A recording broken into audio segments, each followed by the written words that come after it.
Welcome to Never Again is Now, a podcast about anti-Semitism. I'm Evelyn Marcus, and in addition to being a psychologist, I am featured in the documentary about anti-Semitism, Never Again is Now. I'm a Dutch Jew and a daughter of Holocaust survivors.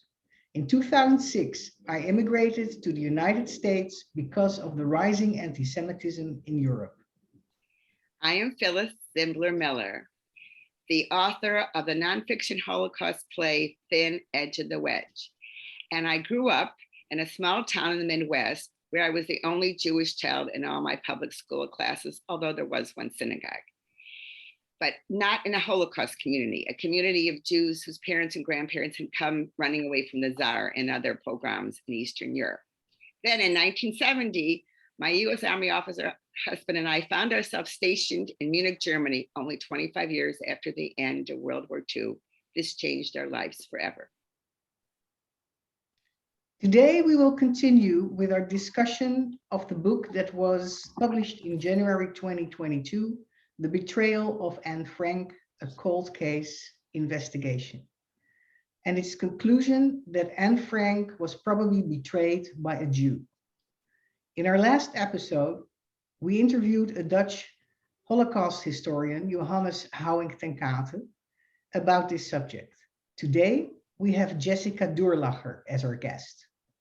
Jessica Durlacher is a literary critic, columnist, and best-selling author from the Netherlands. Her father is the sociologist and writer Gerhard Durlacher, who survived the Auschwitz concentration camp and wrote about it. In 2005, she was a co-professor at University of California Berkeley of the course titled Anne Frank and After. She and her husband, Leon de Winter, were approached by the Anne Frank Fund in Basel, Switzerland, to write an authorized theater adaptation of the Diary of Anne Frank. Their play, Anne, premiered in 2014. The play continues to be on stages around the globe. Jessica, we're delighted to have you on our show. Welcome. Oh, thank you for having me. I get to ask the first question, which is a personal question. You have studied Anne Frank's life and work extensively, and you have written about her. What is the personal meaning of her work for you? Well, Anne's work was, it is such a huge star almost in Holland. Everyone has read her. At least that's what they tell you that they did. But in the end, people, they know about the book and never read it really. And because I had to write the play, I read like 15 times this immensely fantastic diary, and I found, because when I was young, my father is this survivor, and this whole atmosphere of anxiety was surrounded the book of Anne Frank. I never read it. I couldn't read it. My father said always, no, never, no, don't read that. That's, it's too scary for you. And then I finally read it when I was so much older, and it really struck me because it's so good. I mean, it's so immensely humane and real, and also so much more literary than I actually thought it would be. So, this book, it meant, because it's not a book about the Holocaust, it's about people and how they try to survive within a really small atmosphere. And the real bad thing about the whole story is outside of the book. It's not inside of the book. The book is, the context of the book makes it so it's so emotional. And it's not the book itself, because the book itself is very bright and happy and clever. So it's such a weird paradox, this whole Anne Frank. That's what it means to me, the paradox of writing and wanting to convey a story to the world, and at the same time the story is the whole concept. the not being, the things that not told. Right. For those of us who understand the picture that she didn't know at the time she wrote it. Of course. So the cold case, to get to the Anne Frank book that we're talking about, points to a member of the Jewish Council of Amsterdam as the main suspect for the betrayal of Anne Frank and her family.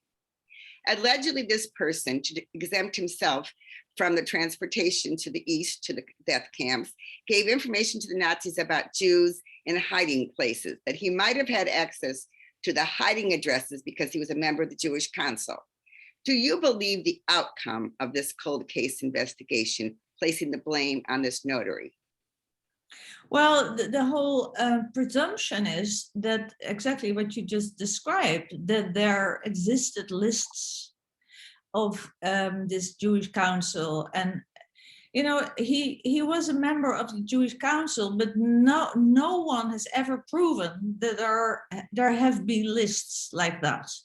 So that's a presumption that is so important and totally vital to say that he is the one who probably had knowledge of those lists, which no one knows.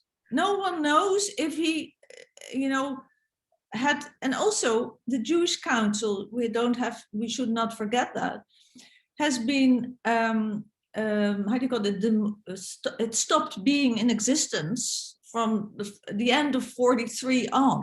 Right, exactly. And in 44, Anne Frank has been betrayed. Right. So there's a huge time lapse, and how they don't not in the book come up, they don't have a solution for this whole time gap. Nothing. So there's so many things that they're not to be proven in the whole setup. I would like to explain for our guests one thing. I mean, our listeners, our guests knows this, especially those in America. When we talk about lists that the Jewish Council had, it is quite realistic to believe that they had addresses before the war of the permanent addresses of the members of the Jewish community. That would not be out of the realm of business as usual for Jewish communities in Europe. But we are talking about lists of the hidden address, as if people hiding, desperate for their lives, would give their hiding address to the Jewish Council run by the Nazis. I just wanted to make this so clear. Okay. And also the Dutch resistance that was organizing the hiding Jews with the risk of their own lives would never have that address being placed on a list or something. No, and in the book, it's also totally not clear how they would have gotten those addresses. And also, Otto Frank's address was his company's address, right? And so it was not an address that was sort of organized by the organized resistance. It was an address that he himself had organized for his family and 2 other families. So it's very strange to believe that the resistance would have had those addresses even. It's just not logical. But okay, never mind. There's a lot of presumptions that are not proven and on which a lot of other presumptions are based in this book. Exactly. Jessica, yeah. In 2017, the team asked the Anne Frank Fund in Switzerland to authorize the project. Yeah, they did. Why did the Anne Frank Fund in Switzerland that picked you and Leon de Winter to write a new theater adaptation of Anne's life, why did they reject the cold case project? Well, from what I know, and I contacted the boss, Yves Kugelman, in a very early stage after I found out this book was being published. They came to them in 2017, presenting their whole quest, and Yves found out quite soon that they would call it to the traitor of Anne Frank. And that was the starting point where he started to sort of feel a little, anxious and a little not trusting it anymore, because, it was not the traitor of Anne Frank what they were looking at. They were looking at, three families, and they found at the Anne Frank Fund that just focusing the whole project on Anne Frank was very commercial. And the commerciality is something, your commercial enterprises towards Anne Frank make the Anne Frank Fund extremely wary, and they don't like that at all. And when they came up with all the plans they had, they saw one thing, and this was totally commercial. So they did not want to, have them enter their archives, which is, it's a humongous archive, and they didn't have any access to that. So there's a lot of things that they cannot have seen. Can we clarify the they in that sentence? And I'm just getting what you mean. Let's clarify who the they is that came to the fund, and that the fund did not allow they to use the archives. Should I tell you what the they is? Okay, the whole cold case team started with filmmakers. Thijs Bayens is the head of the. Well, he started the plan. He had a plan in his head. He wanted to find a new solution to this whole. What was the question? Who is the one? Who is the institution? Whoever did this? Whoever started this whole treason? So he connected towards other filmmakers and journalists, and then from then on they started to find FBI guy who had done a lot of cold cases and other cases in his professional life. He was already I think over 65, so he didn't work anymore. Retired, sorry, I didn't find that word. So he was sort of the base of the kind of investigation they wanted to perform, which is original. It's always historical, and this was more like forensic. This is not like, they wanted to find all the traces of, and they also found a lot of people to help them all over the globe to do this police work. They made it into some police case, which is admirable as an idea. If you're just wanting to find the truth, but there was so much money involved from the start up to even get this going. And then they had the book deal because they presented it to HarperCollins, this team. And from then on, everything, I think the stress became big to really find someone. So, I don't know if you want to ask more, but this is. No, but I think you made a very clear thing that in all the material I've read, they did not have access to the archives of the Anne Frank Fund in Switzerland. And they did not consult the people, the historians, all those historians with huge knowledge of the existing archives to check if their findings were plausible at all. So but that was actually when they sort of did all their research. You would think you have peer reviews normally. Yes, you have peer reviews, exactly. Peer reviews. That's something because you want one thing. That's the truth, right? That's not something you want to find, the truth. But this was hiding what they found for people who could, interfere, have other opinions, and give more food to other thoughts, and all those things you should allow, and they did not. Yeah. Which I think is really bad and criminal almost, because it's, you want to find the truth, not something that sort of sounds great. Right. They hide their findings for the historians to criticize until it was launched. And also, it comes across to me like an entertainment project with a police team where nobody had any knowledge about the Second World War in Holland. And so they're probably out of touch with the context, and some even didn't speak Dutch. So it's out of context. It's an artifact. The results are an artifact in my view of the whole method they used.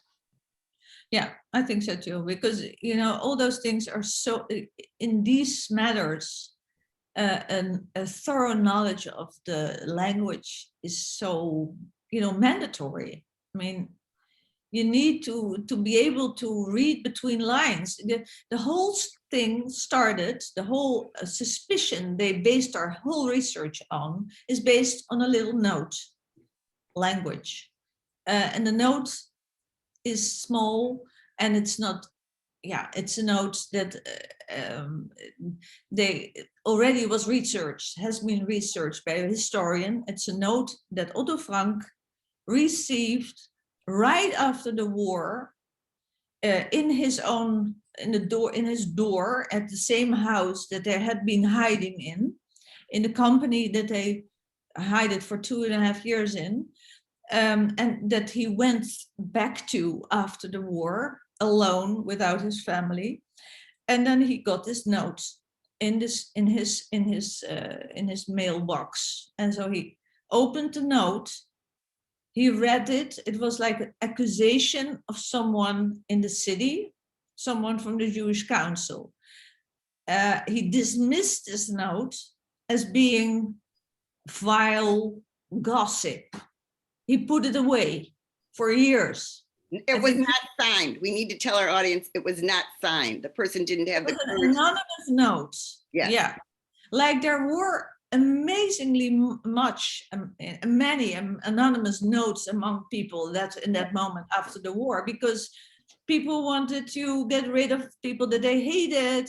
Right. A lot of people hated the Jewish Council, and they hated some people were like traitors, were collaborating, and so there was a lot of going on of anonymous little notes and stuff.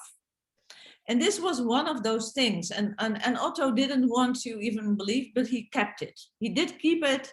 He put it away. And 12 years later, he got it out again, because then the whole Anne Frank industry had begun.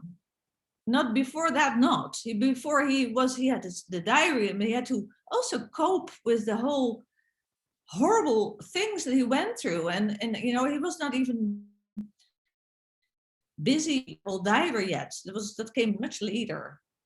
And then he supposedly he wrote this note. He typed it over. He sort of made a copy of it and put it away. And even more years later, he went with it to the police. 20 years later. And so what's the reality of such a thing? It's just a thread. It's a thread in a huge amount of possibilities, and I don't know. So it's a note and a copy of a note, and then 20 years later he thinks, well, maybe it was true, and now those people, the investigators, that the cold case team thinks maybe this little note is the thing that we have to trust. Yeah. And pinpointing someone as a guilty as a traitor, which is so huge to do that. Right. And because Anne Frank is like a sort of a global saint, right? It's like betraying. It's a Judas. It's like Judas now, for the whole world to see, which is terrible. I think it's terrible. You have to be so sure about something like that. Exactly. What do you think could be the effect on global anti-Semitism of this betrayal, this alleged betrayal of Anne Frank by a Jew? Yeah, you don't know what people know and not know, but I think there's a lot of how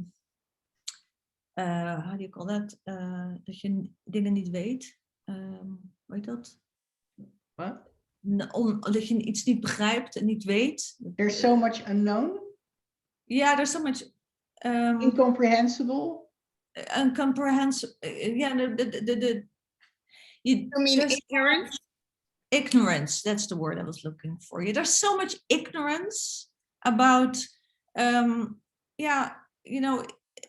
think in America, for example, I think the ignorance about the Holocaust for example, in Holland will be humongous. I mean, how do people know about things? Some people are interested in read really historical novels and really historical in nonfiction, but there's so many people that are just like living by, little blurs and stuff. So there's so much ignorance, and then something like this feeds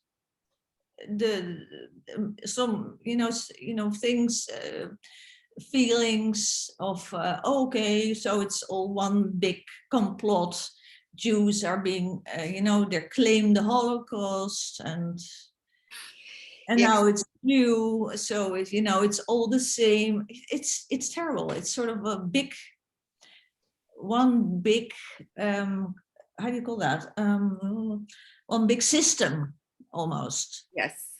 Like, are you trying to say also it's conspiracy? Yes, that's what I thought. It fuels the conspiracy. Anti-Semitic tropes, right? Like the Jew is the traitor. Right.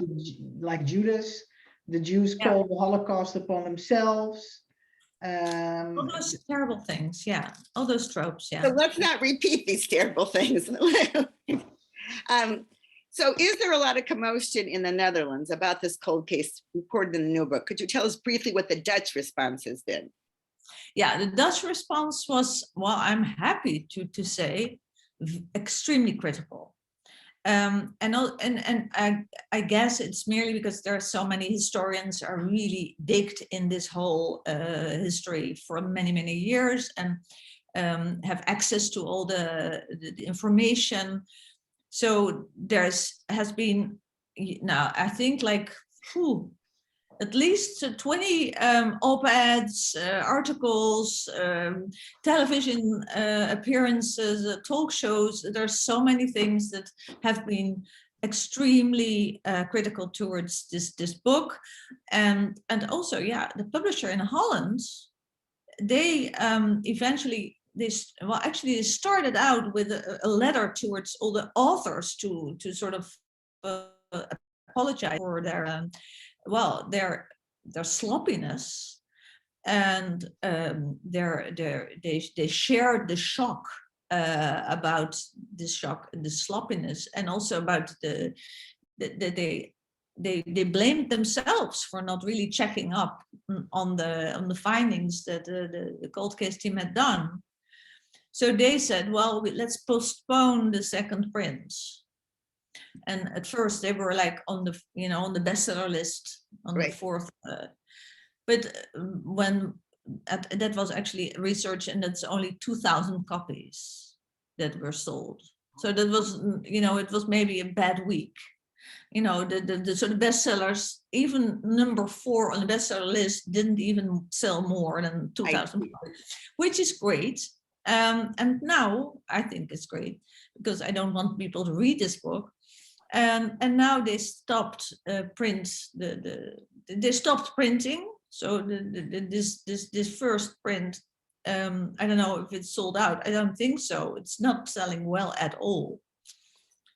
That's what happened, and that's because of all the critical views and all the voices that were heard.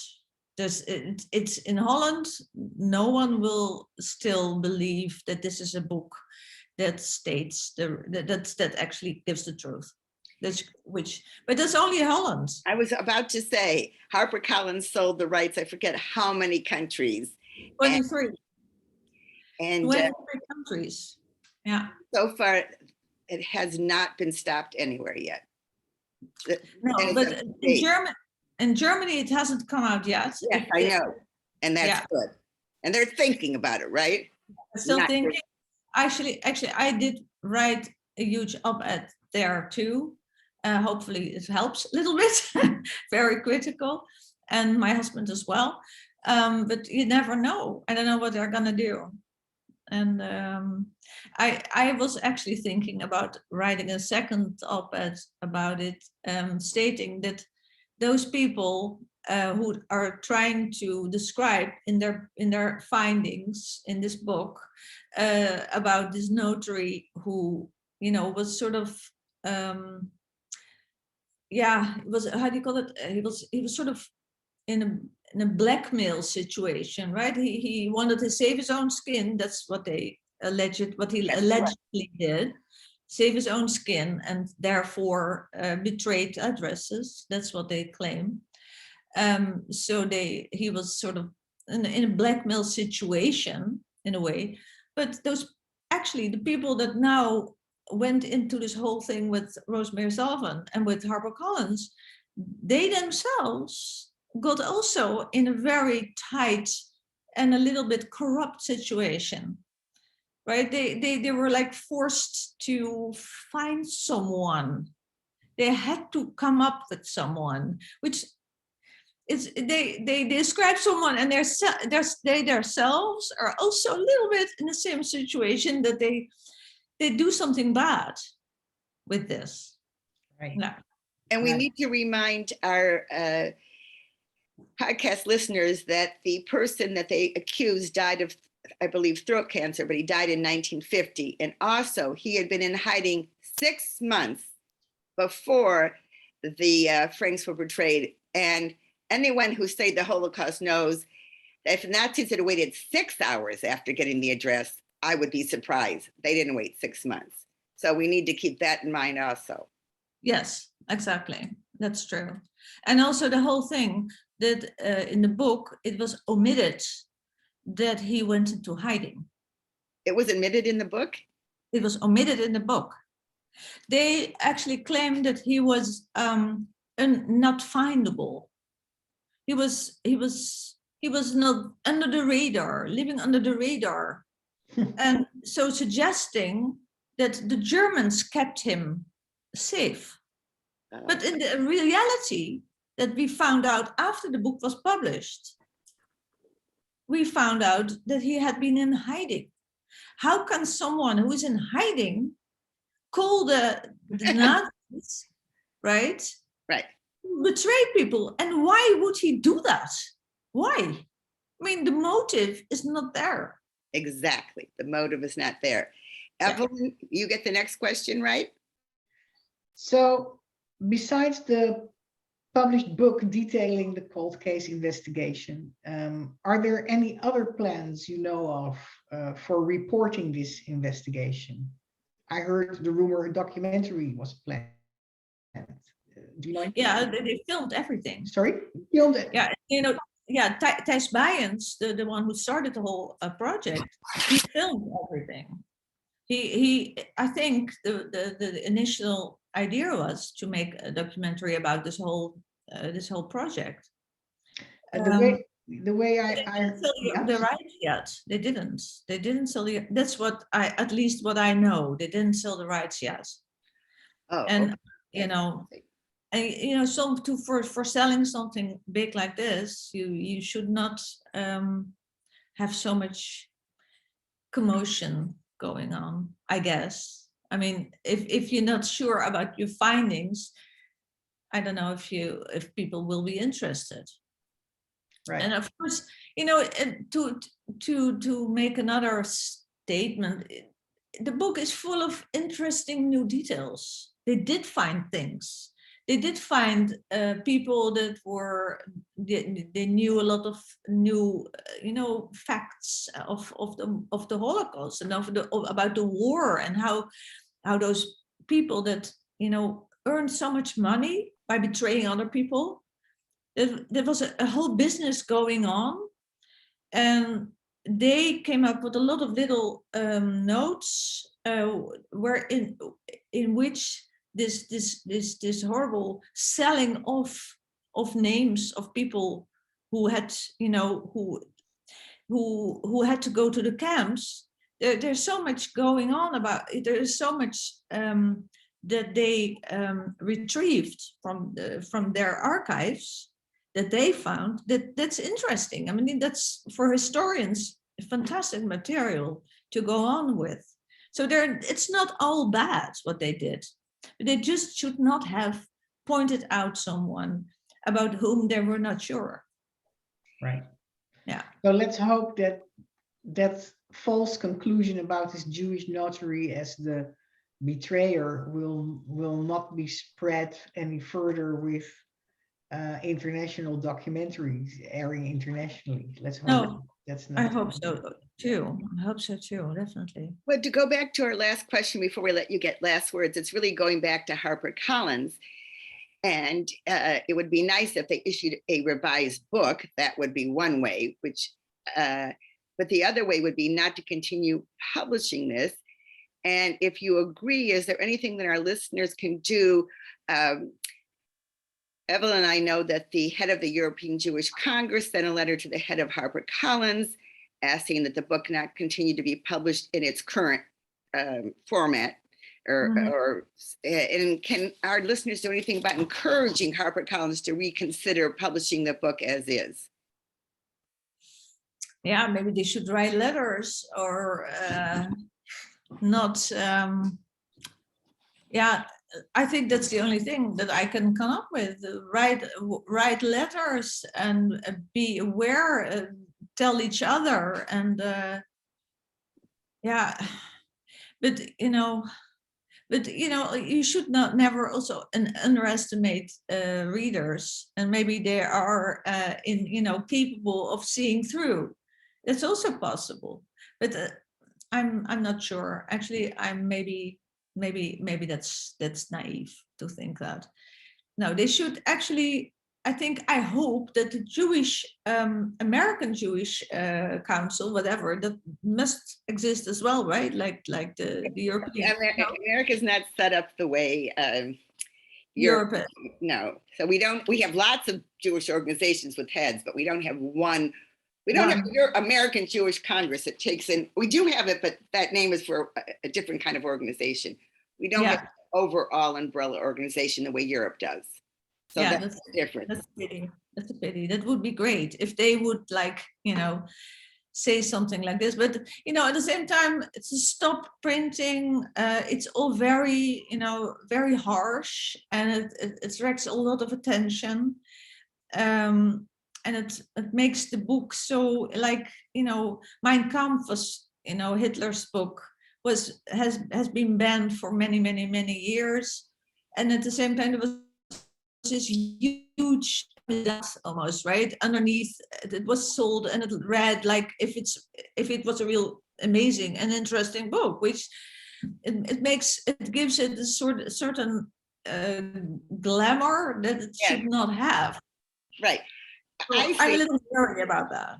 I can see a compromise of adding additional material from historians at the end of the book. I mean, I think that would probably be a good, and I hate to use the word compromise, but a good solution to the book.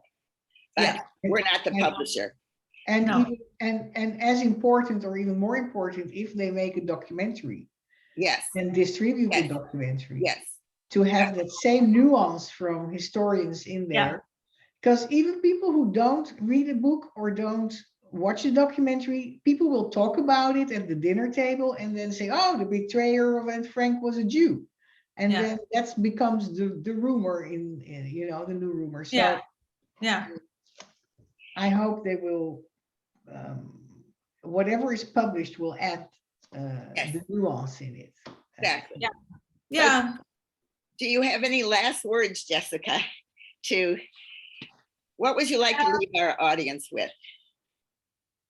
Well, Yeah, well, I was just if thinking about this documentary. That would be so great if the peer review that they did not do would be included in the book, a new version, a new a new copy, or in the documentary, that you would actually see all those people that have thought about this whole subject and studied so many documents and know so much, that they would have a voice as well. And then, the history is always about, it's always a search.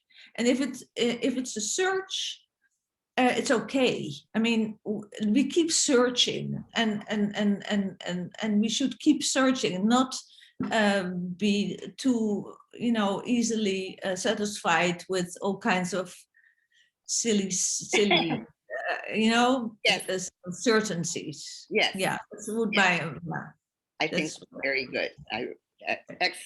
Thank you so much for coming on our program, Thank sharing you. your expertise and your insight with our guests. Thank our guests for listening. Please, everyone who hasn't seen Evelyn's documentary, Never Again Is Now, which is very much about Dutch Jews and Holland during the Netherlands during World War II. You can see it on Amazon and YouTube. Never Again Is Now. You can read more about my nonfiction Holocaust play at thinedgeofthewedge.com. There's also a German version, which I cannot pronounce, but it's there on the website. And please, everyone, whenever you can, without putting yourself in danger, speak up against anti-Semitism and hate.